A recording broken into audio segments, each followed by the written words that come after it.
Więc czym jest karma?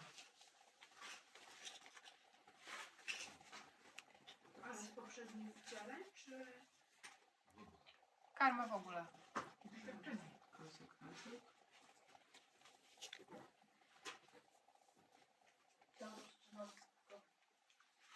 Który jest wynikiem czego? Działań. Czyli czym jest karma? Konsekwencje? Następstwo. Działaniem. Karma w swojej definicji to jest po prostu działanie.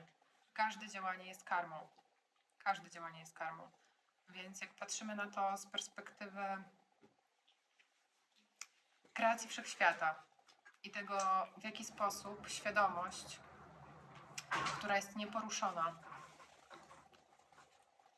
i niezamanifestowana, zaczęła manifestować siebie, sam akt kreacji z perspektywy tej nieporuszonej świadomości, czyli wprowadzenia działania, energii działania do tej świadomości już jest karmą. Rozumiecie to? Czy wiecie, z czego to wynika? Co jest podstawą każdego działania? Co jest podstawą kreacji? Myśl, jakaś działania. Myśl. Jaka myśl? Co stoi za myślą? Intencja, czyli za intencją, co jest za intencją? Działanie. Nie, jak to się mówi? Chęć? Nie wiem. Pragnienie. Pragnienie. Pragnienie. Więc pierwotną przyczyną każdej karmy, każdego działania jest pragnienie. Pragnienie zmiany statusu quo. Tak? Z tego stanu, w którym jesteśmy obecnie. Z perspektywy świadomości, tego w jaki sposób my jej doświadczamy, czyli jednostkowej świadomości, zamanifestowanej w tym fizycznym ciele, która jest bardzo mocno związana też z tym, w jaki sposób utożsamiamy się, co o sobie myślimy, jak zostaliśmy uwarunkowani, jak postrzegamy świat, z perspektywy tych ograniczeń też naszych percepcyjnych, które mamy, pragnienia, które sobie tworzymy, też tworzą nam dodatkowo karmę. Jasne to jest dla Was? Ok, i teraz zejdźmy trochę w głębsze rejony, bo tak naprawdę karma jako działanie sama w sobie nie jest koncepcją, której mamy się w jakikolwiek sposób obawiać. Bo jeżeli patrzymy na wszechświat, znowu wracając do tej perspektywy, w której wszechświat jest kompletnie niezamanifestowany, tak? Jest totalnie czystą, nieporuszoną świadomością, która chce poznać siebie samą przez różnorodność form, doświadczeń, różnego rodzaju właśnie uwarunkowań też i poziomów złożoności, tak? Czyli też płaszczyzn, na których ta świadomość się manifestuje, to samo działanie samo w sobie nie jest niczym złym, chociaż też bym chciała unikać tego, tak, takiego w ogóle oceniania i rozróżniania na to, co jest dobre, co jest złe, chociaż jest pewnego rodzaju rozróżnienie na to, co jest właściwe, a co nie z tej perspektywy, ale do tego też zaraz dojdziemy. I to, czego my doświadczamy jako karmę i to, co doświadczamy, to, czego konsekwencji tak naprawdę doświadczamy, to jest prawo karmy, czyli prawo przyczyny i skutku. Prawo, które mówi o tym, że wynikiem każdego działania, każde działanie ma swoje konsekwencje. Problem w naszej rzeczywistości z perspektywy stworzeń, które są dosyć złożone, jeśli chodzi o poziom świadomości, też o to, w jaki sposób jest rozwinięty nasz mózg. Jesteśmy złożonymi istotami.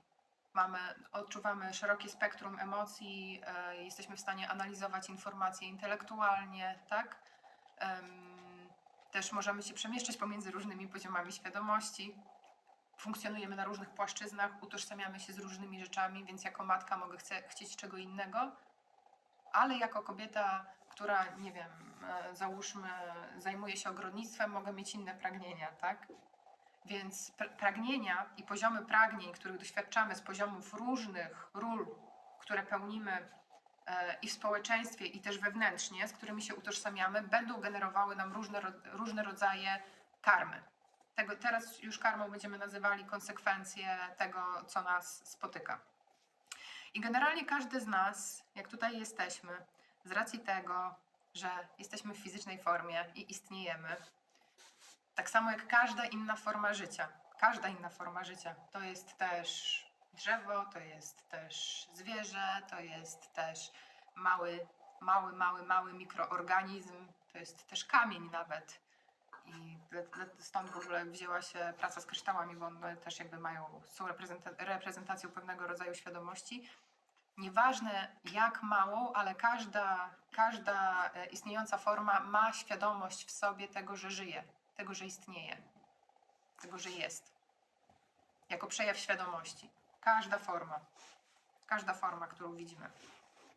Więc z racji tego, że my też istniejemy, jesteśmy tutaj, mamy świadomość tego, że istniejemy, już wiemy z perspektywy świadka, nawet możemy spojrzeć na swoje życie od bardzo wczesnych, bardzo wczesnych wspomnień i spojrzeć na to, w jaki sposób w ogóle przebiegało nasze życie, w jaki sposób rozwijała się świadomość, czego się nauczyliśmy, też przez różnego rodzaju doświadczenia, jako też esencję pewnego rodzaju istnienia, tak? Jakby poziomu świadomości, o którym Gosia wspomniałaś, tak? Mówiąc o samym doświadczeniu. Każdy z nas urodził się z jakąś karmą. I nasza indywidualna karma, czy to, z czym się rodzimy, jest nazywane w takim wolnym tłumaczeniu ziarnami karmy. I naszym zadaniem według Ved i według nauk tantrycznych i tych, które mówią o wyzwoleniu w ogóle, jest wyzbycie się tych nasion, które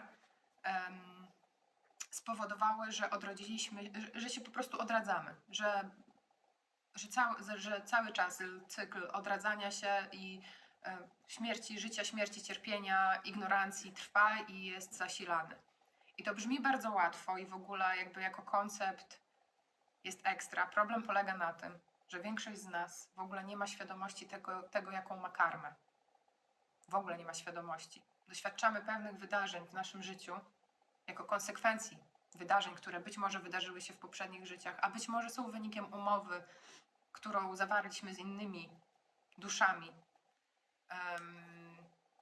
jako formami tej samej świadomości, które po prostu wcielają się w innych ciałach po to, żeby doświadczyć siebie w danej formie i nauczyć się czegoś.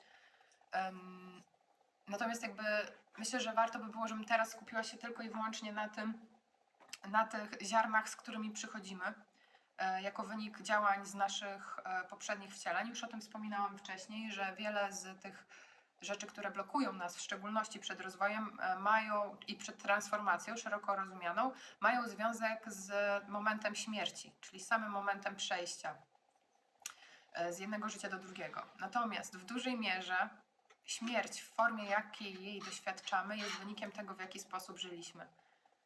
Nie jestem pewna, czy to w Kundalini Jodze była taka akcja, że mówili o tym, że żeby dobrze umrzeć, trzeba dobrze żyć, czyli że całe życie pracujemy na dobrą śmierć tak naprawdę. I na przykład w wielu tekstach wedyjskich i nie tylko w kulcie wielu bóstw, jedną z najbardziej znanych takich modlitw, w której treścią jest do danego bóstwa, jest prośba o spokojną śmierć, o dobrą śmierć, o to, żeby ta śmierć nie była gwałtowna. Dlatego, że gdy śmierć jest gwałtowna, nagła, niespodziewana, to właśnie często później proces odrodzenia się, tak, w perspektywie procesu całego duszy, jest dużo trudniejszy. Ciała nasze astralne, subtelne odczepiają się i czasami zostają na ziemi. I też często, jeżeli mówimy o różnego rodzaju tego, co nazywamy opętaniami, mówię bardzo w cudzysłowie to jest bardzo umowne, jakby, żeby to było jasne, jest też wynikiem tego, że po prostu gdzieś w jakimś miejscu został jakiś fragment świadomości na pewnej płaszczyźnie, który szuka uwolnienia. Więc praca na to, żeby karmę, żeby w ogóle być w takim procesie, powiedzmy, wyzwolenia, kontynuujemy przez całe życie i od momentu, kiedy uświadamiamy sobie czy w ogóle mamy taką karmę, żeby też sobie uświadomić, że jest coś takiego jak karma, i zaczynamy zgłębiać nauki związane z karmą i z prawem przyczyny i skutku, zaczynamy rozumieć na bardzo, bardzo, bardzo, bardzo, bardzo głębokim poziomie, jaka jest nasza rola tutaj i jaka jest nasza dharma. Bo znowu wracamy do tego, że karma budzi nas do dharmy, a nasza dharma oczyszcza naszą karmę. Tak? W dużym skrócie. Dharma to jest robienie tego, co jest właściwe. Natomiast problem z robieniem tego, co jest właściwe, polega na ograniczoności naszej percepcji. I na tym, że nigdy nie znamy wszystkich okoliczności. Nawet mając najlepsze intencje, nie jesteśmy w stanie z perspektywy ludzkiego umysłu wybrać zachowania, które będzie uwalniało nas z prawa karmy. Dlatego, że robiąc to, co jest właściwe, balansujemy dług karmiczny, który jest związany z dokonaniem określonego wyboru, którego dokonaliśmy po to, żeby zamanifestować określone pragnienie, wybrać inną ścieżkę, co oznacza, że na przykład, weźmy taki przykład, żeby przyjechać tutaj, nie mówię o Was, ale pewna osoba, żeby tutaj przyjechać, musiałaby zrezygnować z weekendu spędzonego ze swoim chłopakiem, tak? I miała wybór. I dokonała wyboru, że przyjeżdża tutaj. Oznacza to, że wszystkie pozostałe możliwości, które były jej dostępne, wszystkie pozostałe możliwości kreacji, które były dostępne z perspektywy wszechświata, nie dokonają się, dlatego że ona dokonała takiego wyboru, że powiedziałam, że będzie, czy że nie będzie? Że będzie tutaj, tak? Że będzie tutaj. Co się dzieje w tej chwili, kiedy ona podejmuje taką decyzję? Jeszcze musimy spojrzeć na to, jaką miała intencję, czyli po co chciała tutaj przyjechać, tak? Z jakiego punktu świadomości? Czy przyjechała tutaj, żeby poczuć się dobrze sama ze sobą w takim sensie, na przykład dowartościować się? Czy chciała tu przyjechać po to, żeby podnieść swój poziom świadomości i uwolnić coś i w rezultacie być w takim ruchu, w którym uwalnia nie tylko siebie, ale też robi ruch uwalniania świadomości dla wszystkich, tak? Czyli najpierw patrzymy, jaka intencja też jest zapragnieniem konkretnego działania. Czyli musielibyśmy sprawdzić to. I od tej intencji zależy, na ile nasza karma będzie się mogła zbalansować, tak? Na ile to działanie, które ona podjęła, podejmując tą decyzję, na ile dług karmiczny, który miała na przykład wobec swojego chłopaka, czy tworzy wobec swojego chłopaka, wybierając, że na przykład nie pojedzie na weekend majowy z nim, na ile on będzie obciążający dla ich relacji i na ile on zmieni jego losy w takiej perspektywie, wiecie, efektu motyla, patrząc na to. Bardzo dużo zależy od intencji. Więc nasza intencja jest ograniczona naszym poziomem świadomości. Znowu do tego wracamy. A nasz poziom świadomości jest zależny od czego?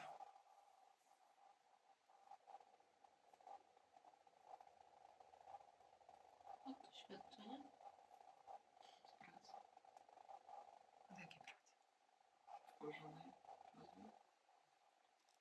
Wysiłek intelektualny. Od momentu w życiu też. Również. Od woli. Również.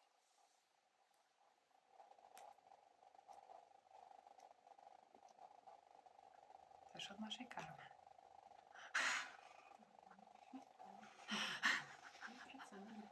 I wracamy do punktu wyjścia. Czym jest karma? Dlatego wytłumaczenie w ogóle prawa karmy i tego, czym jest karma, jest bardzo, bardzo trudne.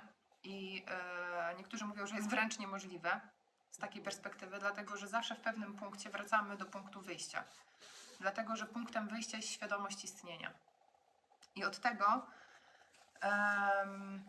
jeżeli mówimy o świadomości istnienia, to jeżeli mówimy o naszym poziomie świadomości i tym, co warunkuje go nawet na tu i teraz, w kontekście i perspektywie karmy, to, co poszerza naszą percepcję i ultimately pomaga zbalansować dług karmiczny związany z tym, że żyjemy tutaj, również wobec naszych przodków i wobec tych wszystkich działań, które oni podjęli po to, żebyśmy mogli być tutaj, w tych okolicznościach.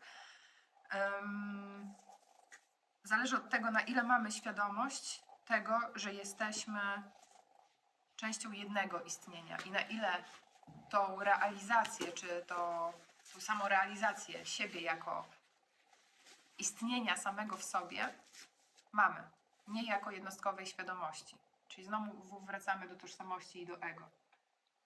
I teraz tak, może pojawiać się takie pytanie, na ile pewne rzeczy związane z wydarzeniami w naszym życiu są predestined, tak? Czyli jakby muszą się wydarzyć, na ile los steruje naszym życiem, a na ile naszym życiem steruje wolna wola. I teraz jak myślicie? Od czego to zależy? Również. Ale jakby to tak trochę z świadomości, tak też. Ale od czegoś jeszcze? Tak jakby to się wiąże wszystko ze sobą. Tak i nie. Na ile w naszym życiu, jak spojrzymy na pewne rzeczy, załóżmy, codziennie jem ciasto. Jem ciasto, lubię ciasto, więc jem ciasto codziennie, tak? I w tym odczuciu i przywiązaniu do tego doznania związanego z ciastem pozwalam sobie na takie, z angielskiego to jest overindulgence, czyli takie nadmiernie pozwalam sobie po prostu, wiecie o co chodzi, przyzwalam sobie na to, żeby doświadczać tej przyjemności codziennie. Więc jakby konsekwencją tego powtarzalnego działania będzie to, że zależy jeszcze jakie ciasto jem, nie? Ale jakby generalnie patrząc nawet z perspektywy takiej najbardziej fizycznej, która jest najbardziej widoczną perspektywą i też najbardziej dzięki temu obrazową, no przytyję. No przytyję, no siłą rzeczy przytyję. No chyba, że wiecie, jem to ciasto. Dobra, ale już nie będę w to wchodzić. Jakby patrząc tylko z tego poziomu, przytyję, tak? Długofalowo codzienne jedzenie ciasta sprawi, że moje zęby zaczną się psuć, tak? No bo cukier, stany zapalne mi się zwiększą w ciele, jak mam nietolerancję na jajka, to będę jeszcze puchła i będą się działy różnego rodzaju rzeczy. Więc teraz wracając do tego, na ile pewne rzeczy w naszym życiu są predestined, a na ile nasza wola ma tutaj znaczenie, to odpowiedź jest tak naprawdę w cieście, w tym działaniu z ciastem. Odpowiedź jest w działaniu z ciastem. Bo na ile my wykonujemy pewnego rodzaju powtarzalne, automatyczne rzeczy przez jakiś czas, tak? Tym bardziej te wszystkie energie, które są związane z tym, będą pracowały na to, żeby wydarzyły się wydarzenia losowe, które mają nas w pewien sposób obudzić i wybić z przywiązania do określonego rodzaju również przyjemności. Więc drogą do wyjścia i do budowania swojej wolnej woli jest praktyka. Zawsze jest praktyka, więc wracamy do tego, dlaczego dyscyplina jest taka ważna jako akt wolnej woli. Dlatego, że praktyka, której intencją jest, i znowu teraz jaka jest intencja tej praktyki? Praktyka, której intencją jest, załóżmy, wyzwolenie, zdrowie, jakieś działanie na rzecz ludzkości, tak? Dzielenie się z innymi, tak? Tą praktyką, w sensie doskonale praktykę, żeby móc się nią dzielić z innymi, tak? Powiedzmy, jak zwał, tak zwał. To działanie będzie mi niwelowało te wszystkie rzeczy, wszystkie energie, cykle, które już są set in motion, które już są wprawione w ruch, wszystkie mechanizmy, które już są wprawione w ruch, dlatego że moja wola i świadoma praktyka, której intencją jest coś, co jest poza moim indywidualnym dobrem, ale włącza w to dobro również innych osób, również bliskich nam osób, ale też nie tylko bliskich, bo jako znanych, tak? Zacznie nam po pierwsze hamować ruch wydarzeń, które wydarzyłyby się inaczej, bo już energia jest w ruchu i mamy pewną lekcję do odrobienia, więc wydarzenie, którego doświadczymy, będzie jego impact, jego wpływ będzie mniejszy na nas w pewien sposób, albo na przykład jeżeli ma to być, załóżmy, nie wiem, lubię jeździć szybko, więc wypadek, więc ten wypadek będzie miał mniejsze reperkusje niż by miał w innych okolicznościach, tak? Więc to są rzeczy, z którymi sposoby, w jakie balansujemy naszą karmę i odrabiamy lekcje niekoniecznie w bardzo hardkorowy sposób. albo możemy w nieco mniej hardkorowy sposób. Czyli są pewne wydarzenia, które jakby mają się wydarzyć, ale gdzieś tutaj nasza wolna wola zaczyna mieć wpływ na to, że te rzeczy się niwelują, czyli robienie rzeczy dla dobra innych. I to jest karma yoga. Karma yoga jako esencja czyści naszą karmę. Natomiast robienie karmy jogi z intencją, żeby oczyścić swoją karmę, nie jest już karma jogą, bo jest działaniem interesownym. Więc to jest taki paradoks, z którym trzeba sobie po prostu posiedzieć i popracować i zdać sobie sprawę z tego i spojrzeć, ile rzeczy w życiu, które robimy. I na przykład są osoby, które robią bardzo dużą dobroczynność i nikt o tym nie wie, tak naprawdę, bo robią to po cichu. A są takie osoby, które robią działania dobroczynne i po prostu wszystkim o tym opowiadają dookoła no i można spojrzeć na to też dwojako, absolutnie bez oceny na żadne z tych działań, bo chodzi o to, że to są po prostu działania, tak, które są uwarunkowane czymś, w którym każdy z tych działań ma jakieś tam swoje konsekwencje. Więc to jest taka rzecz, jeśli chodzi o karmę i przepracowywanie karmy. Drugą rzeczą, jeśli chodzi o praktykę, jaki jest drugi wpływ praktyki, tego, dlaczego praktyka jest tak ważna, poza tym, że oczywiście na przykład załóżmy, że ktoś ma praktykę duchową, która jest związana z rytuałem ognia, no to siłą rzeczy karmą takiej osoby też będzie to i karmą pracy z ogniem jest też to, że od czasu do czasu się poparzy. Karmą osoby, która praktykuje z ciałem, robi jakąś formę powiedzmy bardziej ziemskiej, załóżmy chodzi na siłkę i sobie wyciska sztangi, będzie to, że od czasu do czasu będzie miała kontuzję.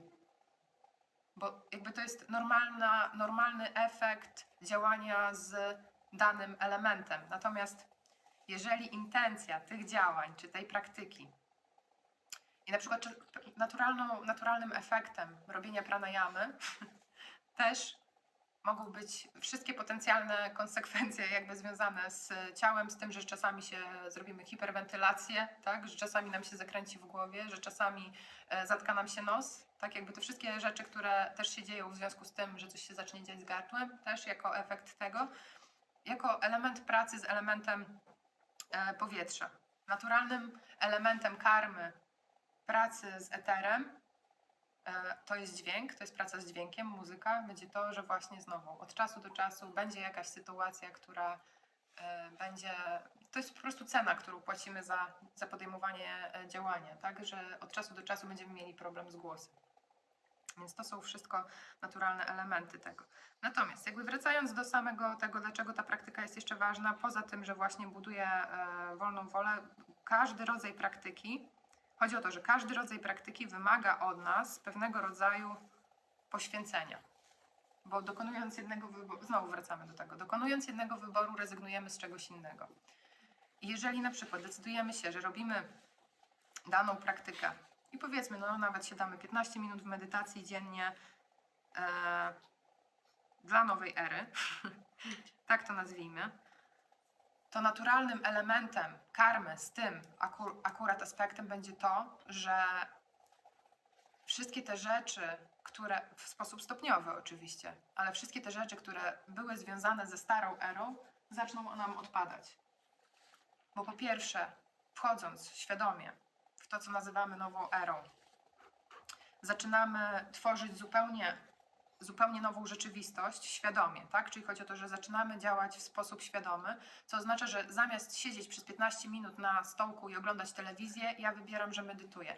Zamiast wyjść ze znajomymi na szluga, ja wybieram, że medytuję. Co oznacza, że w praktyce, że znajomi, w których znajomości opierały się na tym, że wychodzimy razem na szluga, no siłą rzeczy mogą odpaść i odpadną, dlatego że nie jest to wspierające środowisko do tego, co ja sobie swoją siłą woli i swoją praktyką codzienną buduję.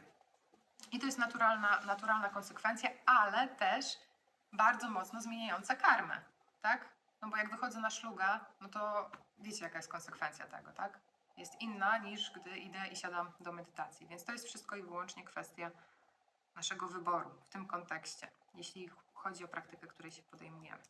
I teraz, w jaki sposób, w sposób prosty i nie wymagający ogromnego wysiłku i gigantycznych ilości czasu możemy balansować ruch energetyczny i ziarna karmy, które mamy z urodzenia.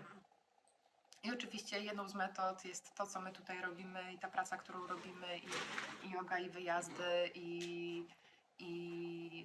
no i też konsultacje, i wiadomo, praca nad sobą, szeroko rozumiana. Ja nie chcę tego utożsamiać też ze sobą, absolutnie, wiecie, tylko po prostu mówię, że to jest jakby jedna z rzeczy. Natomiast chodzi mi o to, żeby przedstawić Wam trochę inną perspektywę na to, w jaki sposób, w sposób właśnie bardzo prosty możemy wylogować się trochę z karmy kolektywnej, która teraz się robi coraz silniejsza, jest związana z odczepianiem się od rzeczywistości.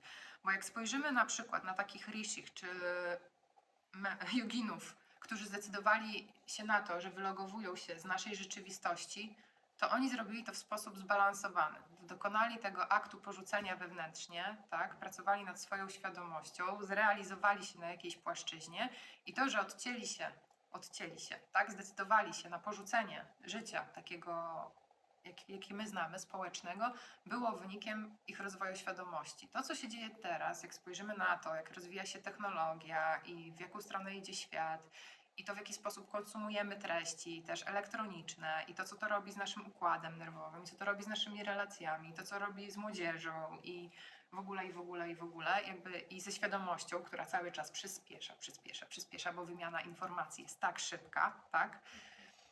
To, co się dzieje, to, co się zaczyna dziać jako naturalny element tego procesu, jest to, że my się odczepiamy od rzeczywistości, dokładnie tak jak ci jogini, tylko różnica jest taka, że nie mamy kompletnie świadomości samych siebie.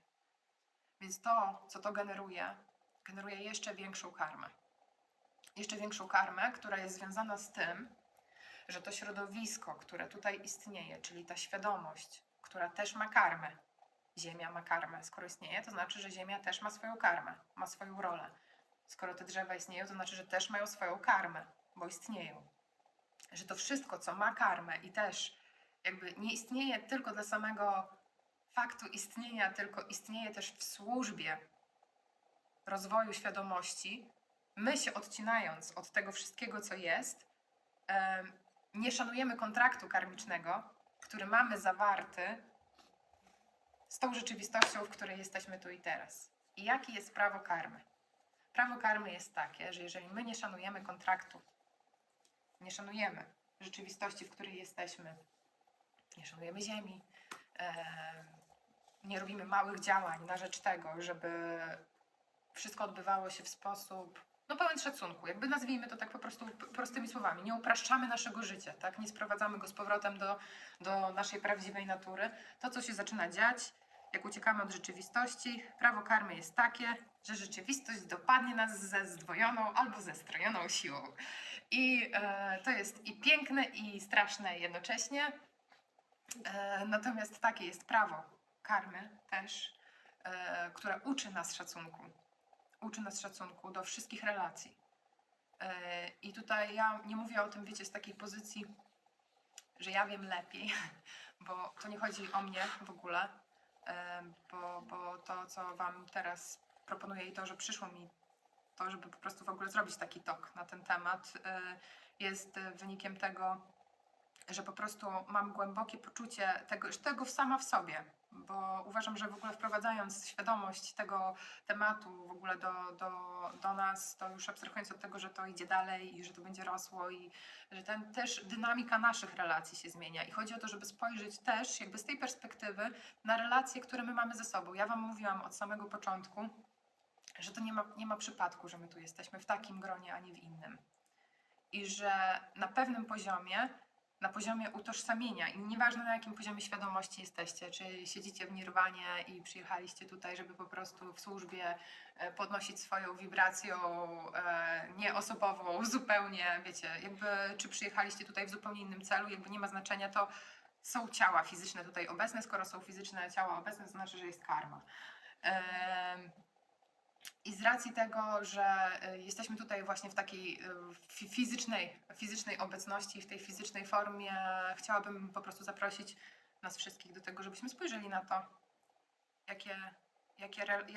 jak kultywujemy te kontrakty, jaki szacunek mamy wszyscy, bo to nie jest nic osobistego absolutnie. Ja tego nie mówię w wyniku żadnego wydarzenia, które tutaj się wydarzyło, tylko tego, że po prostu mi przyszło to, żeby spojrzeć na to, na ile mamy właśnie szacunek każdy z nas do kontraktów, które mamy między sobą też jako, no właśnie, jako jednostki świadomości, które tutaj się pojawiły, żeby się głębiej jeszcze przebudzić i przejść przez proces uwolnienia szeroko rozumianego w nieco innych formach, z nieco innymi intencjami. No właśnie, to jest pierwsza rzecz. Druga rzecz, prosta forma do wyjścia z karmy, do karmy kolektywnej, to jest to, żeby kultywować relacje, i znowu wracam, wszystko jest to tak relacyjne, żeby kultywować relacje ze swoim elementem, ze swoim żywiołem. Czyli sprawdzić sobie, tak jak Wam mówiłam dzisiaj, to jaki żywioł macie dominujący i wracać do tego codziennie.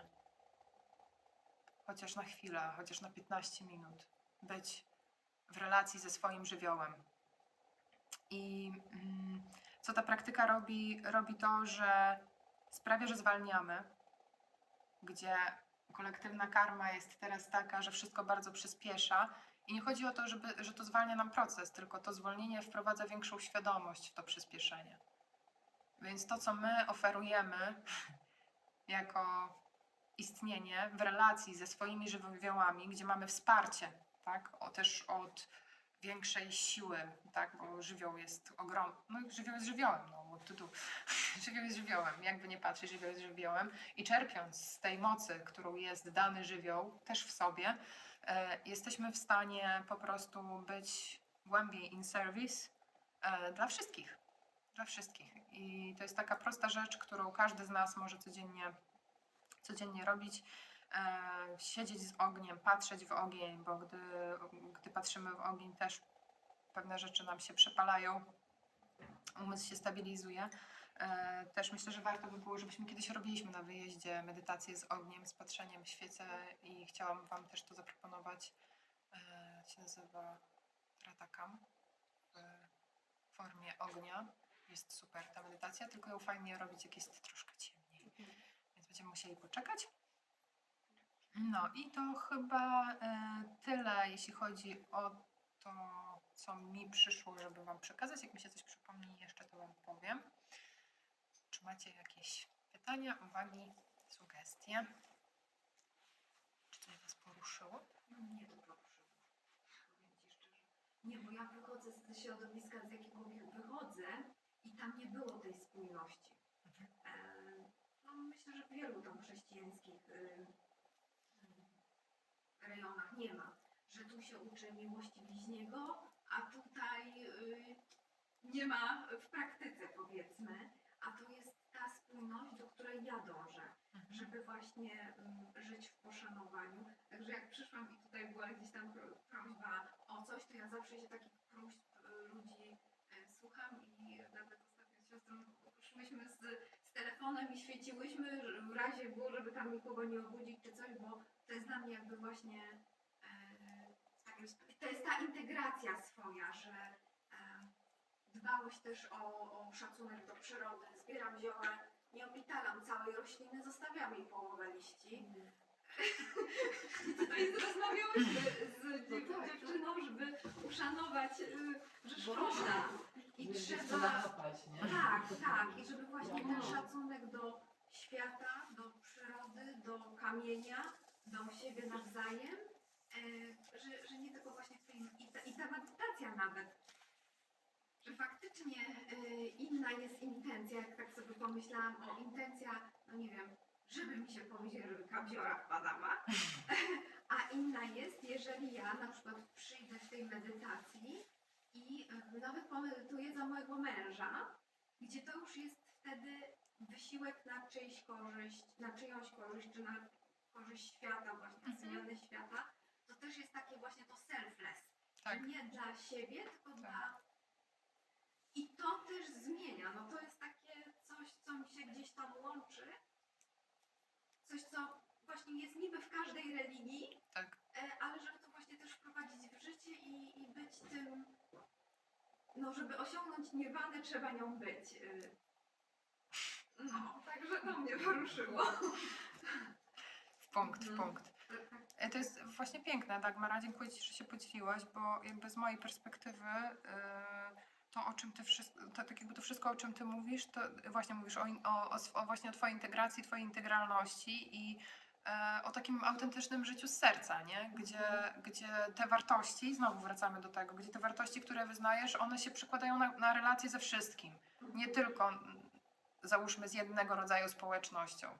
Nie są wykluczające, są bardzo mocno włączające i to jest bhakti w ogóle, to jest esencja bhakti, czyli miłości, oddania. I mówi się, jeśli mówimy o oświeceniu, że właśnie są dwie drogi do oświecenia. Jedną jest inner engineering, czyli to jest to, co my tutaj robimy, czyli pracujemy z własną energią w ciele i uwalniamy rzeczy. A drugą jest bhakti, czyli droga oddania, miłości, bycia w służbie, true service, bycia jakby, no po prostu istnienia poprzez bycie w służbie, bo to też bardzo dużo uczy. Oczywiście te dwie rzeczy można ze sobą łączyć, one się absolutnie nie wykluczają. Natomiast są ludzie, którzy absolutnie nigdy nie dotykają też, właśnie nie mają takiej karmy, żeby dotykać pracy z własną energetyką, a i tak są bardzo, wiecie. I znowu wracamy do tego, no jakby, że wszystkie drogi prowadzą do domu, tylko jedne zajmują trochę więcej czasu, a inne trochę mniej. Także super, dzięki. Czy tutaj jakby jakąś rolę odgrywa jakby taka świadomość tego, jakby chodzi mi o to, że ja na przykład mogę sobie nie zdawać sprawy z tego, że na przykład, nie wiem, ratując pszczołę albo jakieś tam, nie wiem, zwierzę, działając jakby tak na poczet tego lepszego świata, że tutaj jakby poprawiam albo niweluję tą karmę swoją, po prostu i działam ku jakiemuś lepszemu, kolektywnemu dobru, tylko po prostu to jest taki, nie wiem, odruch, ale czy to ma jakieś znaczenie, że ja po prostu to rozumiem i to wiem, czy... Nie, bo to znaczy i tak i nie. Tak, bo otwiera Ci nowe płaszczyzny zrozumienia relacji ze wszystkim, co masz. Natomiast to nie chodzi o to, że znowu wracamy do tego, żeby robić te działania wszystkie z intencją tego, żeby niwelować sobie karmę. Robię te działania dlatego, że wiem, że to jest część mojego obowiązku, który wynika z tego, że tu jestem. Tak? A nie z tego, że to jest coś, co mi daje osobistą korzyść. To jest obowiązek. To jest dharma. To jest... jakby, rozumiecie? Jakby to jest bardzo subtelna różnica. Jeśli mówimy w ogóle o obowiązku do robienia rzeczy, to obowiązek do robienia rzeczy obejmuje rzeczy, do których zostałam stworzona, żeby je robić. Czyli załóżmy, nie będę robić operacji mózgu na kimś, dlatego że nie mam odpowiedniego przeszkolenia i nie zostałam, jakby z racji tego, że nie wybrałam tej drogi, że szkolę się w tym kierunku, jakby nie, sama gdzieś wybrałam, że nie zostałam do tego stworzona, że moje powołanie jest gdzie indziej, że moja służba, mój obowiązek, moja dharma przejawia się przez innego rodzaju działanie. Więc to nie chodzi, też znowu wracamy do tego, że dharma nie jest z konieczności czy ze swojej natury działaniem, które jest ukierunkowane czy podsycone w jakiś sposób też duchowością, bo też nie chodzi o to, żeby wpadać w iluzję tego, że teraz wszyscy mamy zacząć się zajmować uczeniem, czy wiecie, przekazywaniem, załóżmy nawet jogi, czy robieniem tego typu, wiecie, jakby rzeczy. Oczywiście super, jeśli macie pasję, go for it. Ja będę Was wspierać i wiecie, o co chodzi. Jak będziecie chcieli, potrzebowali wsparcia i edukacji, to I'm here. Natomiast jakby wracamy do tego, że i tak z perspektywy dharmy są pewne rzeczy, przez które już możemy realizować swój obowiązek, bo już mamy odpowiednie kwalifikacje do bycia w służbie na to capacity, które mamy tu i teraz. I ono nam też będzie zmieniało naszą karmę, nawet jeśli powiedzmy mamy, bo też są takie przypadki, że mamy negatywną, trudną karmę z pieniędzmi, tak? Czy że ktoś nam kradnie pieniądze, całe życie tak, ciągle nam ktoś kradnie pieniądze, no gdzie nie pójdę, tam kradzież. I jakby z tej perspektywy takie coś też może zostać zniwelowane przez obowiązek, przez realizowanie swojego obowiązku. Że co z tego, że mnie okradli, ja i tak będę robić swoje. Co z tego, że znowu mało zarabiam? Będę dalej robić swoje. Wiecie, o co chodzi? Jakby robić swój obowiązek i niekoniecznie patrzeć na okoliczności, które temu towarzyszą. Oczywiście to patrzenie na okoliczności też jest pewnego rodzaju wskazówką i darem do rozwijania swojego daru rozróżnienia, korzystania ze swojego umysłu też i uczenia się na tych rzeczach. Natomiast nie zniechęcania się przeciwnościami losu. Dalej robić swoje, dalej robić swoje. Dopóki nie przestajesz. Ale to jest kolejna rzecz, że też kolejne, właśnie a propos niwelowania kolektywnej karmy, w której znowu jesteśmy w przyspieszeniu, robienie mniej znaczy więcej i że czasami brak działania w kontekście karmy jest lepszy niż podejmowanie byle jakiego działania. Więc znowu wracamy do świadomości działań i do intencji, z jaką robimy określone działanie. No takie działanie dla działania, wiesz, że no po prostu wpadasz w coś, robisz jedną rzecz po drugiej i nie masz w ogóle żadnej świadomości w tym, nie? Takim wiesz, że lecisz do sklepu, potem lecisz do kolejnego sklepu, tutaj zobaczyłaś, a znowu kolejna reklama, znowu idziesz do sklepu. Wiesz, nawet w kontekście takim, nie? Że umysł się po prostu nie zatrzymuje, że nie dajemy sobie szansy, żeby umysł się zatrzymał. To jest takie coś też bardzo tutaj ważne. Ale każdy z nas ma tych karm ileś? Czy to jest jedno? Tak, całe spektrum. Jak się dowiedzieć, jaka ona jest? Trzeba pracować nad sobą w medytacji. Dużo przez astrologię można info zdobyć na ten temat. U dobrego astrologa. U dobrego. Tak, tak. Więc to jest jedna z rzeczy. Natomiast ja Wam powiem, że ze swojej perspektywy chyba największą świadomość a propos swoich karm, czy takie karmy zdobyłam w medytacji. I tego, w sensie w medytacji mówię, która była też jako etap integracji doświadczeń, które mnie spotykały, czyli świadomego przechodzenia przez ból, przez cierpienie. Bo świadomie przechodząc przez cierpienie, jakby, jak mówię o świadomym przechodzeniu przez cierpienie, czyli właśnie siedzeniu z bólem, jesteśmy w stanie bardzo szybko zauważyć paterny i co jest takim wątkiem wracającym, nie? Więc jakby też nie ma co się za bardzo też zawieszać na zewnętrznych narzędziach do końca. Jakby super, że są i jakby propsuję i korzystajcie. Natomiast też się nie zawieszajcie na tym, tylko cały czas rozwijajcie swoją autorefleksyjność, bo nawet jeśli ktoś Wam powie, że załóżmy Waszą, macie karmę jakąś z pieniędzmi, sorry, no albo po prostu tak mi idzie, bo to jest najprostszy case, nie? To i tak nie będziecie mieli zrozumienia tego, co to znaczy, bez rozwinięcia autorefleksyjności. Sami jesteśmy sobie górą. Tak. Ostatecznie tak. Ostatecznie tak. Natomiast też jest takie coś, że w Kundalini Jodze się tak mówi, że albo ma się nauczyciela, albo czas jest naszym nauczycielem. I to też jest prawda. To też jest prawda. Te rzeczy, z którymi ja się z Wami dzielę, wielu z nich nikt mi nie powiedział. To jest efekt wielu lat pracy nad sobą, rozwijania mojego zrozumienia.